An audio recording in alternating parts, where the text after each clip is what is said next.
그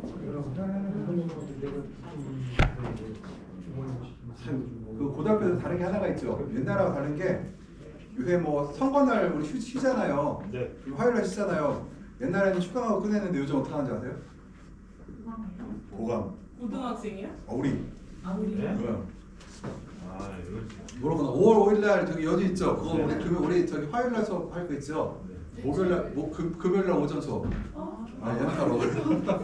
그게 꼭 그렇게 해야 꼭 그렇게 해야 된대요. 안 하면 저 잡혀가.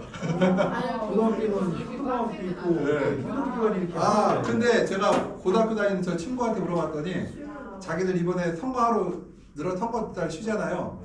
방학 하루 줄었대요.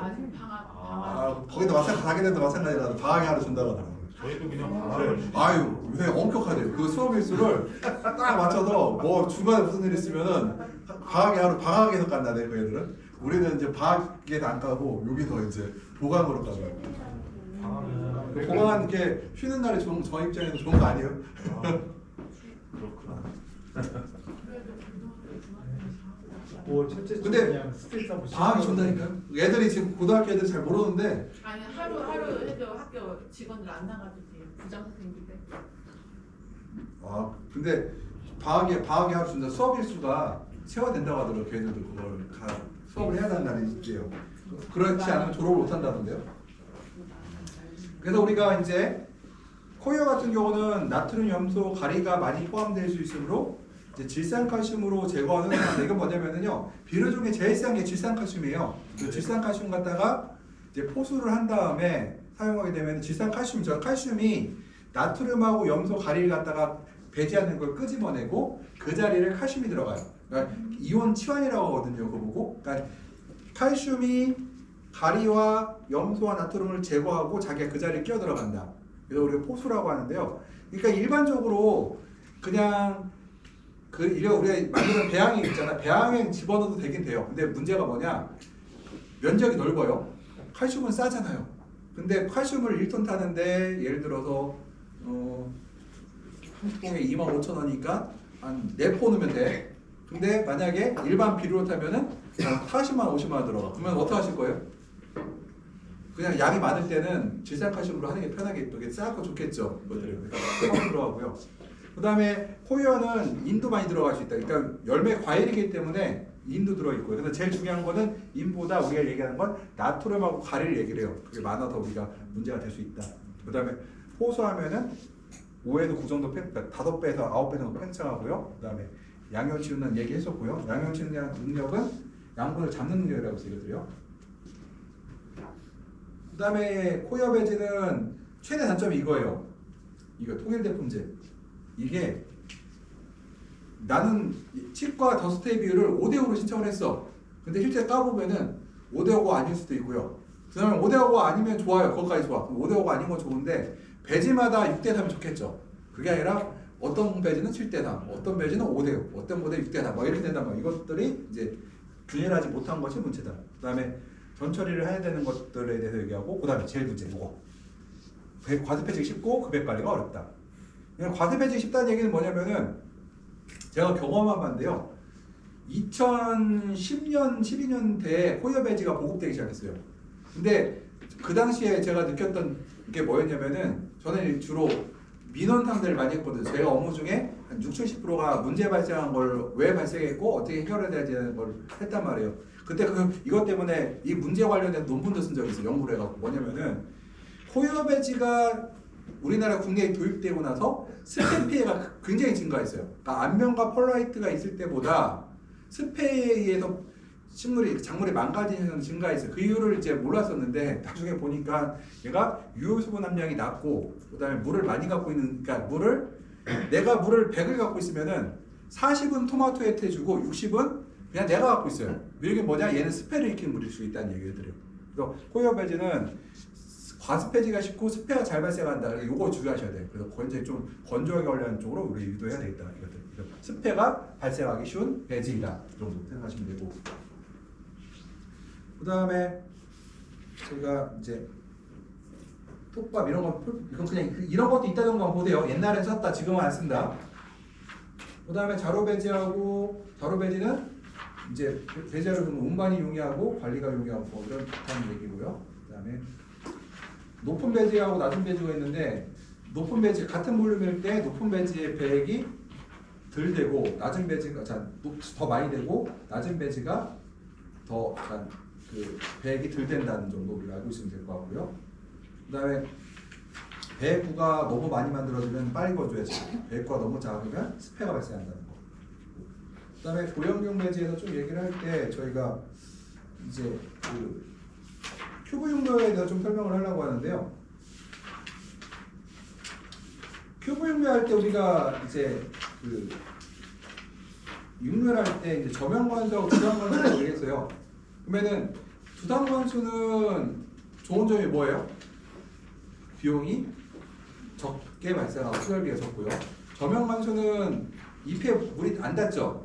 그러니까 병 발생이 적고, 그 다음에 밑에서 물이 올라오니까, 그러니까 두면관수하면 잎에서 물을 튕겨내 버리잖아요. 그러니까 균일하지 않을 확률이 있는데 밑에서 올라오니까 어때요? 수분이 균일하고, 그 다음에 부정근의 발생이 적다. 부정근이 많은 묘가 좋은 묘가 아니거든요, 이것들이요.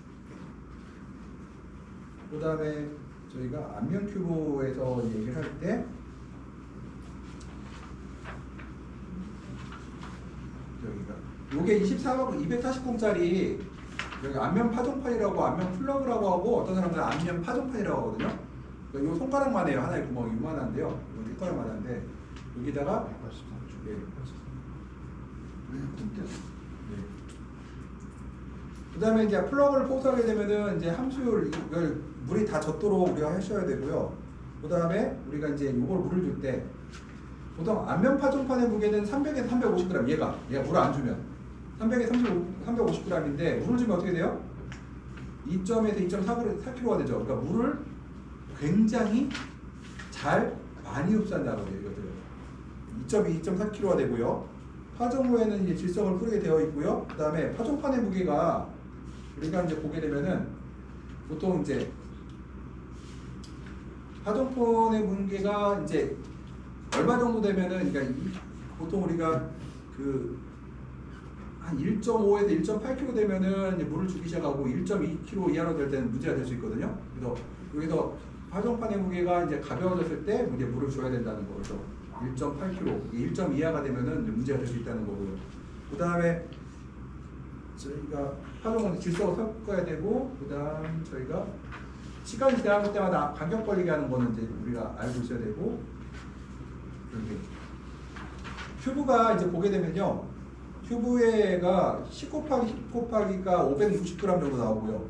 호수에 완전히 했을 때 적정 무게가, 그 다음에 10 곱하기 15짜리가 한 840g 정도 무게가 된다는 정도, 한 1.5배 정도 돼요. 얘가 우리가 이걸 보고 듀얼 큐브라고 하거든요. 15cm짜리가 듀얼 큐브에는 두 포기를 심어요. 두 포기를 심는 게 원칙이고, 여기 10 곱하기 10짜리는 한 개를 심는 게 원칙이에요. 얘들이요.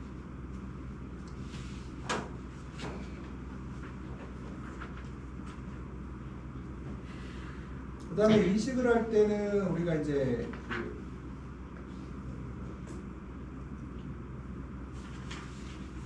간격 벌리기 이제 하셔야 되고, 그 다음에 절곡 용무에 대해서 설명드리면은, 절곡이라는 거는 이제 그 큐브에 옮길 때 그 줄기를 이제 감는 것을 우리가 절곡이라고 하고, 절곡이 감는다는 뜻이거든요. 절곡을 하는데요. 보통 우리가 너무 늦게 하게 되면은 줄기가 딱딱해지면 절곡이 안 돼요. 그래서 좀 어렸을 때 해야 되고요. 절곡하기 한 이틀 전에 2일 전부터 물을 적게 줘서 식물을 약간 시든 상태로 만든다. 그래야 절곡할 때 부러지지 않거든요. 그 다음에 이거를 절곡을 할 때는 정절곡을 하는 장점이 뭐가 있을까요? 절곡하게 되면은 키를 일정하게 높이를 맞출 수가 있다.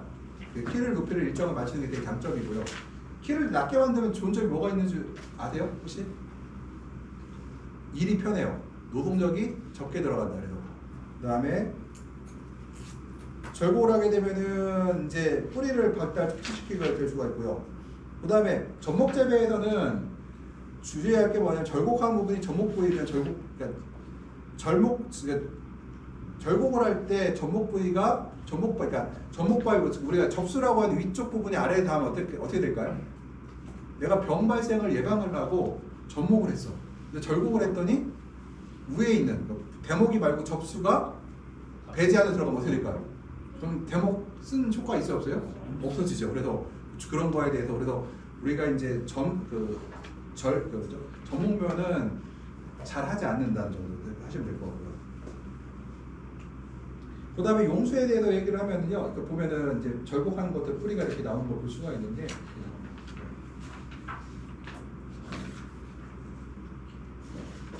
비양에 대해서 이제 원수에 대해서 얘기를 할 때 우리가 기본적으로는 이제 지하수, 하천수, 뭐 그다음에 수돗물 빗물들이 있고요. 근데 특히 지표나 하천수는 병원군이나 제초제가 이제 들어갈 수 있다.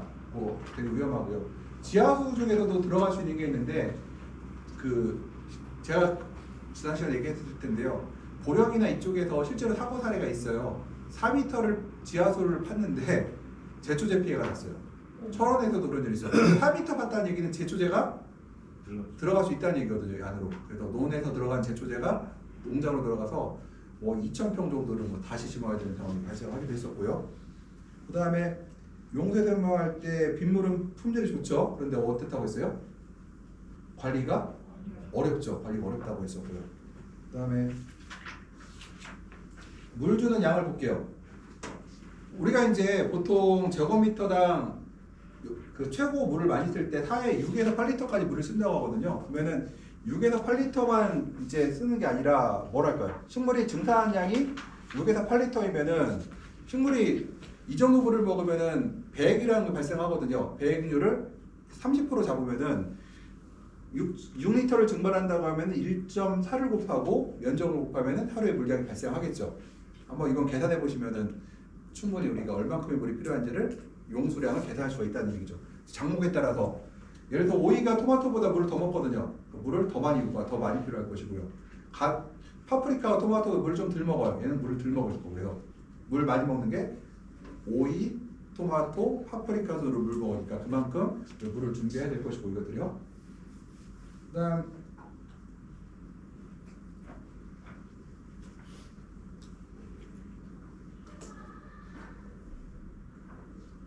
중탄산에 가서 얘기를 할 때 그러니까 일단은 칼슘하고 마그네슘이 많으면은 어떻게 하면 돼요? 배양액을 우리가 조정하면 되고요.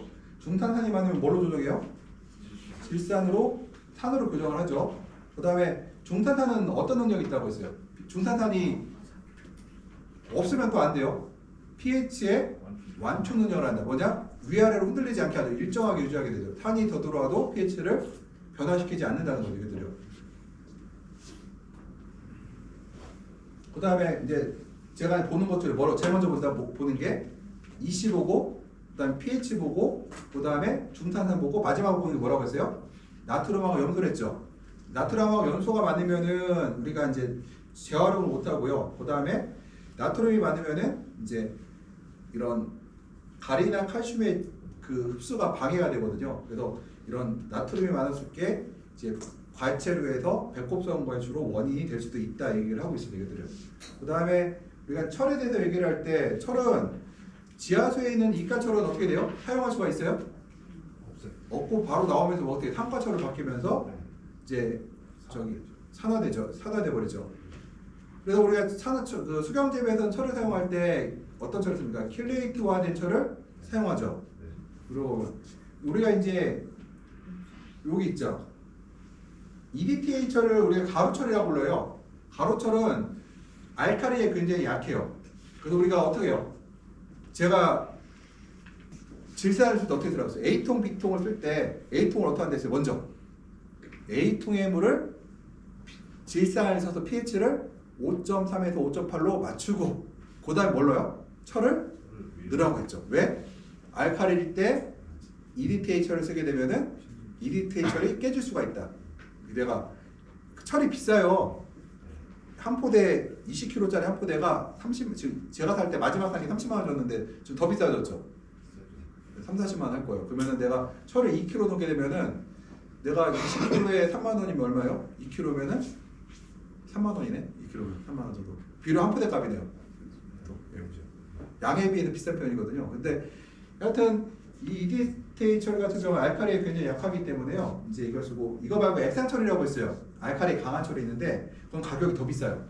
그 20kg에 한 10만 원씩 이렇게 20kg에 30만 원, 40만 원 하거든요. 엄청 비싼 처리 있어요. 그거는 알칼리 강한 반면에 이제 저희가 그 알칼리 강한 철이 있고요. 그다음에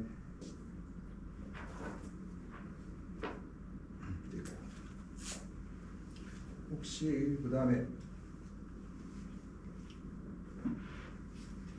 지금 유럽에서는 지하수, 그러니까 우리가 빗물을 많이 사용하고 있고 우리나라에서는 그 빗물을 사용할 수 없는 논이 그 강수량이 일정하지 않기 때문에 그렇죠. 특히 보세요. 4, 5월 달에 물을 제일 많이 필요한데 4, 5월 달에 비가 제일 안 오죠. 그때 제일 안 오는 시점이기 때문에 산불나고 많이 그러잖아요. 그래서 우리가 빗물은 국내에 사용에 조금 부적합하고 그다음에 보시면은 이제 최근에 연구를 하고 있거든요. 근데 1헥타에 4,500톤의 물을 저장할 수 있을 정도의 공간을 만들어야지만 빗물을 사용 가능하다 이렇게 합니다. 4,500톤이면은 그 탱크 가격이 얼마 정도 할까요? 콘크리트로 만들면? 탱크 4,500톤을 담글 수 있을 정도로 내가 이제 이걸 갖다가 4,500톤짜리 옆에 땅을 파서 만들면 공간 차지하니까 되게 온실 지을 때 밑에다 짓고 만들어야 되거든요. 그러면은 얼마 정도 들어갈까요? 4,500 입방 하우스 값 나고. 거의 뭐 한 4,500이면요 거의 10억. 그러니까 이거를 차라리 그럼 어때요? 10억이면은 그냥 빗물 뭐죠? 수돗물 사다 쓰겠죠. 그냥 뭐로 그걸 굳이 이렇게 안 하고 말죠. 그거 안 하고 말지. 필터 사다 쓰고 말지. 이걸 굳이 그렇게까지 할 이유가 없잖아요. 그래서 그다음 수돗물 같은 경우에는 이제 가격이 한 1,100원 정도 하고요. 그다음에 뭐 여러 가지 얘기를 하는데 뭐 이 결국 수돗물이라는 거는 이제 강물 퍼다가 만든 거라 물 수질 자체는 큰 문제가 없습니다. 거기다 제초제라든가 이런 성분 제거한 것들이고요. 용수의 정목합 방법은 역삼투압법이 있고요. 역삼투압법은 그 물속에 염분이 많을 때는 역삼투압법을 주로 사용하고요. 그 다음에 이온교환수지법 같은 경우는 철 같은 게 많을 때 이온교환수지법을 주로 사용하고 있습니다. 필터값만 1년에 1헥타 기준으로 500만 원, 뭐 700만 원 이렇게 나올 수가 있고요. 중류법은 우리나라 온실에 사용하지 않고 아주 이제 중동 지역에 바닷물에서 끓여 공급하는 경우가 이제 있는데 우리나라에는 이제 개인 농장에서 없다고 보시면 됩니다. 그 다음에 철을 제거하는 게 되게 중요한데요. 이게 이제 온도가 높을수록 그 다음에 알칼리일수록 철이 잘 응고가 된다. 이 방법을 위해서 철을 제거하는 거고요. 그 다음에 산소와 접촉하면 제거가 되다 보니까 이런 식으로 폭기 장치를 이용해서 우리가 이제 산소를 폭기 장치를 이용해서 이제 철을 제거하는 방법을 주로 쓰기도 한다 이거죠. 그 다음에 뭐 미생물 같은 경우는 염소계 수분약이라든가 과산수소계 약제를 사용하고 있고요. 그 다음에 중탄산 관리에서는 보면은 중탄산은 완충 기능을 하고요. 그 다음에 30에서 50ppm 정도가 적당하고요. 중탄산이 많이 존재하면 대지의 pH가 일반적으로 높다 뭐 얘기할 수가 있고, 그 다음에 우리가 산을 쓰게 되면 어떻게 돼요? 산이 들어 H기가 들어가면은 중탄산과 만나서 뭘로 돼요? 물과 이산화탄소로 바뀌게 된다. 물과 이산화탄소로 바뀌게 되죠. 그래서 우리가 50ppm보다 많으면 뭘로 중화시켜요? 산으로 중탄산을 제거하고 30보다 적으면은 중탄산 가리라든가 중탄산 칼슘을 넣어서 중탄산을 증가시켜준다. 그러면은 우리가 이제 질산, 인산, 황산 세 가지를 살 수가 있는데 왜 질산을 써요? 비료량이 질산이 제일 많기 때문에 질산을 써도 전반적으로 이제 비료에 더 들어가는 양이 없는 반면에요. 인산 같은 경우는 가격도 비쌀 뿐만 아니라 이 비료의 처방전을 만들 때 여러 가지 이제 고려할 사항들을 많이 만들어 버리거든요. 그러다 보니까 우리가 질산을 주로 사용하고요. 중탄산 중화법은 이렇게 해서 이제 이 식을 하나 외워놓으시면 되는데 이거는 이제 이번에 안 내고 기말고사 때 한번 내보고 있거든요. 일반적으로 이제 중탄산 칼슘하고 탄산 칼슘하고 중탄산 가루를 많이 쓰는데 물론 중탄산 가루를 쓰고 중탄산 가루는 어디다 넣는다? A통, B통, C통 중에 B통에 넣는다. A통, B통에 넣으면 비료가 응고될 수 있다고 얘기를 했어요. 이거들요. 이거는 중탄산 측정법은 그냥 하고 그 다음에 제가 이제 하나를 앞쪽에서 이 적정치라는 거는 한계치가 있잖아요. 한계치 적정치. 한계치라는 거는 우리가 온실을 운영할 수 없다예요. 아니면은 생각을 좀 해봐. 그러니까 좀 더 신경을 써야 된다요. 좀 더 신경을 써야 돼요. 맞아요. 그러니까 사실은 한계치가 높아가도 다 해요. 다 한다고 다 해요. 저 예를 들게요. 아까 그 필터가 뭐죠? 그 필터 이용해서 물을 정하는 경우가 있잖아요. 필터 이용하면 어때요? 물가격이 비싸지죠. 그럼 어떡하냐면은 얘가 이 씨가 1이에요.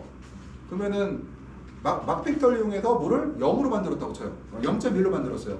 그럼 얘 2라고 0.1이라서 그럼 어떻게 돼요? 0.55가 되죠. 그럼 한계치가 뭐예요? 아래로 내려가죠. 그렇게도 하고요. 이건 굉장히 좋은 물이고 네덜란드, 그러니까 스페인 같은 경우에는 원래 물이 4야. 이 씨가. 그럼 어떻게 해요? 4에다가 깨끗한 물을 넣어서 2를 만들어. 보다 B를 3을 타서 5를 만든 다음에 공급해요. 그렇게도 키워요. 이것들이. 토마토나 파프리카는 이 씨에 그러니까 염이 강해도 잘 자라니까 거기다가 그런 식으로 재배한단 말이에요. 이것들이. 중탄산도 150이 한계잖아요. 200 넘는데 되게 많아요. 어떻게 뭐 집어넣으면 돼요? 질산 넣어서 사용하죠. 그러면 질산 넣으면 뭘 줄여야 될까요? 질산 가리를 줄여요. 대신에 황산 가리를 늘리죠.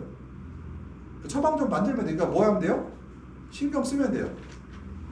그러니까 한계치라는 거는 뭐다? 그냥 이거 극복할 수 있어요. 이거 그냥 보시면 여기 써 있잖아요. 여기 얼마예요? 염소가 나트륨 얼마예요? 50이 한계로 돼 있죠. 근데 얼마예요? 여기 쓰는 실제로는 184 4배가 들어가 농사 져요. 단지 이렇게 되면 순환식을 못해요. 배출심으로 가능하죠. 이것들은. 그러니까 그럼 저희는 이제 아까 누가 제가 지난번에 한번 갔었잖아요. 이 씨가 얼마였어요? 0.3 0.5 이하였어요. 어때요? 적정치 들어가 버리죠. pH 됐더니 한 6.5 정도 됐거든요. 적정치 들어가 버렸죠. 그러니까 우리가 일단은 뭐 그때 봤더니 흙탕물이 조금 있는데 그 부분은 잘 모르겠어요. 근데 이게 그렇지만 화학적인 기준으로는 적정치에 들어가 있는 물이라 크게 신경 안 써도 그냥 가도 되거든요. 근데 이게 한계치를 넘어가면은 이제 전문가와 상담을 해서 이 물을 갖다가 어떻게 사용할 것인가 고민을 하면 되는 것이지 안 된다고 얘기하면 안 돼. 이거 그것보다 훨씬 못한 데도 다 하거든요. 방법을 찾으면 있어요. 그러니까 이거는 좀 우리가 말씀드리지만 이건 블루오션이다. 이거는 진짜 식물 키우는 거는 저기가 재배 기간이 길어짐에 따라서 이거는 더 생산량을 늘릴 수 있거든요. 이거는 이런 얘기를 해요. 우리 자랑할 때 재배사들끼리 자랑하잖아. 이런 얘기를 해요. 야, 너 몇 번 돌려봤어? 하면 5-5번. 그게 뭐냐면 5년 해봤다는 얘기예요. 10번, 난 10번 해서 그러면은 엄청 많이 한 것처럼. 근데 이런 다시 생각해볼게요. 10년에서 많이 한 것 같죠? 근데 그거 아니에요. 보세요. 겨울을 몇 번 했어요? 10번밖에 안 해요. 10번밖에 안 해요. 10번밖에 안 해요. 10번의 겨울은 같을까요? 다 다르죠. 그러니까 우리가 볼 때 뭐 10년 했다고 하면 엄청나게 뭐 오래 한다는 것 같은데 가만 따져보면 10번, 겨울 10번, 겨울 10번. 그 10번의 겨울도 다 다른 10번을 느꼈을 뿐이고 그래서 그러니까 그러다 보니까 이게 장점이 나이가 드셔도 지금은 옛날같이 몸으로 때우는 게 아니라 이제 관찰하고 관리하는 거기 때문에 과거보다는 이제 훨씬 더 나이 드신 분들도 많이 할 수 있게 됐고요. 그래서 뭐 시험 문제는 요 오늘 한 것 중에 낼 거고요. 그대로 오늘 녹화된 오늘 한 거는 바로 오늘 이따가 12시 전에 다 올려놓을게요. 그래서 주말에 한번 쭉 보고 하면은 시험 2과목이잖아요. 제가 하는 건 2과목은 다 온라인에 올려놨거든요. 보시고도 그냥 하시면 될 거예요. 웬만하면 아마 70분 넘을 거예요. 한 번만 보시면. 네. 그래서 오픈북 안 하고 할 거니까. 네. 그리고 화요일 날은 내가 고민을 했어. 그냥 시험 끝나고 딱 해칠까 하다가 에이 그래도 한 번 가서 안 와도 돼요. 화요일 날은 바쁘신 분은 가셔도 되는데 저랑 같이 갈 사람 가서 토마토나 따먹고 오게 그냥 이렇게 하시고 네. 알겠습니다. 예, 그럼 끝낼게요. 네. 오늘 꼭 주말에 보세요. 2개 올려놓은 거는.